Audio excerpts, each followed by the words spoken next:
بسم الله الرحمن الرحيم. يقول الله تعالى في كتابه الكريم: وإذا جاءك الذين يؤمنون بآياتنا فقل سلام عليكم كتب ربكم على نفسه الرحمة. تمسكت بالإسلام لا بالمذاهب ولست إلى غير الكتاب بذاهب.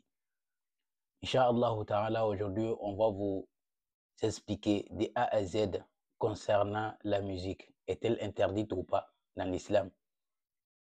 Après, tu vas plus te poser la question. On va parler le chien.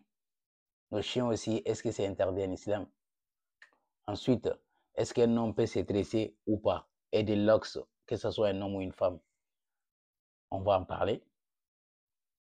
Pour finir, est-ce que les statues qu'on peut mettre, les statues et les photos, on peut mettre ça dans notre chambre? Ça sera le sujet d'aujourd'hui. Demain, dans le live là-bas, si vous avez le temps, il n'y a pas de problème, n'hésitez pas à me poser la question et je vais vous répondre. Falnabda. Inch'Allah, on va commencer par la musique. Quand je regarde le Coran de A à Z, je ne vois même pas le nom de la musique. La musique, même là, son nom n'existait pas dans le Coran. Ils vont dire non, Jafar, qu'est-ce que tu racontes? Si on regarde Surat 31, verset 6, c'est ça leur Surat préférée, Surat al-Luqman. وَمِنَ النَّاسِ مَنْ يَشْتَرِي لَهْوَ الْحَدِيثِ لِيُضِلَّ عَنْ سَبِيلِ اللَّهِ. Parmi les gens, il y en a qui achètent des plaisants discours pour égarer les gens de droit chemin. Quand on regarde, vérifie bien cette parole-là, on va voir que Allah parle directement des hadiths. C'est ça l'ahwa al-hadith. Sinon, le Coran même là, c'est un hadith. Allah nazzal ahsan al-hadith. Allah a descendu le meilleur des hadiths, c'est le Coran. Mais l'ahwa al-hadith, c'est le plaisant discours pour égarer les gens. On a vu aujourd'hui combien de gens ils ont été égarés par les hadiths. Par exemple, le 3017 Bukhari, celui qui quitte la religion doit être tué. Ça, c'est des plaisants discours pour sortir des gens de la lumière vers les ténèbres. Parce que quand tu dis à quelqu'un, si tu quittes l'islam, on te tue. Et c'est écrit nulle part. Ça, c'est des plaisants discours. Ou par exemple, cette vidéo-là qu'on va regarder tout de suite. Qui sont dépassés par les épreuves. Toutes celles et ceux qui sont dépassés par les soucis. Toutes celles et ceux qui sont dépassés par le stress. Toutes celles et ceux qui sentent qu'ils ne pourront plus s'en sortir. Pour toutes celles et ceux qui se sentent impuissants parce qu'il y a un accumul d'épreuves et ils sentent que même les gens autour d'eux sont impuissants, même les... Voilà, ça c'est des plaisants discours. Vous savez, les imams là, ils sont en train de faire endormir les jeunes. Quand tu es musulman et que tu as des problèmes, tu as des stress dans la vie, il te dit c'est des épreuves.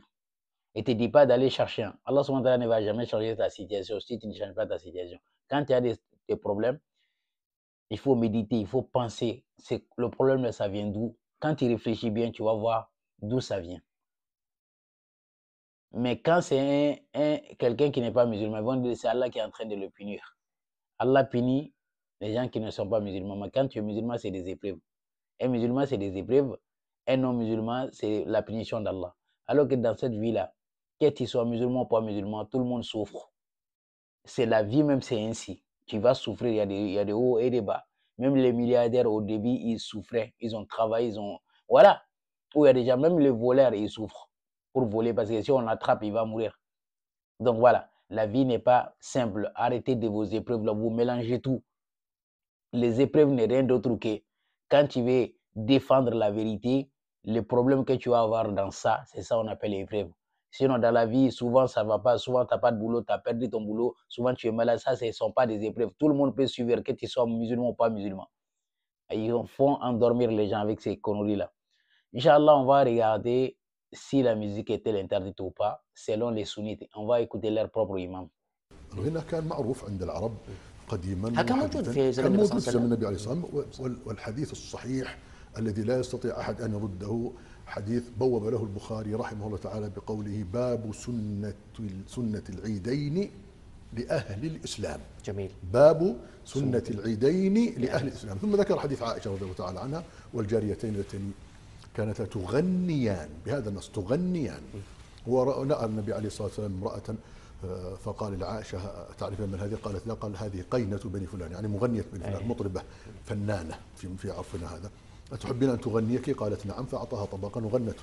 وجاء النبي عليه الصلاة والسلام إلى عرس كانت المرأة تغني تضرب بالدف تغني وتقول وفينا نبي يعلم ما في غد، فقال عليه الصلاة والسلام لا تقولي هذا أما هذا فلا تقولي ولكن قولي أتيناكم فعيانا وحياكم. فالشاهد أن النبي عليه الصلاة والسلام كان موجود في زمنه الغنى، وكان معروف بعض أدوات الطرب يعني المعازف مثل المزهر يسمونه المزهر وهو العود. Voilà, moi j'ai pas de commentaires, hein. Ça c'est un imam à la Mecque là-bas, était un ancien imam à la Mecque là-bas. Lui-même il dit que le temps des prophètes là-bas, la musique était là. C'est-à-dire que ces gens-là sont des menteurs. Eux-mêmes là en train de se contredire là-bas, surtout le Coran. On n'en parle pas. C'est-à-dire les Africains, les Noirs arabes là-bas, quand tu les vois, la musique est... C'est-à-dire ils ont abandonné leur culture. Voilà un arabe en train de dire que eux-mêmes là ils acceptent. C'est culturel. On est des êtres humains, il faut qu'on s'amuse. Mais non, il n'y a pas amusement. Musique interdite. Ça ne va pas chez vous, quoi. On va écouter encore une fois.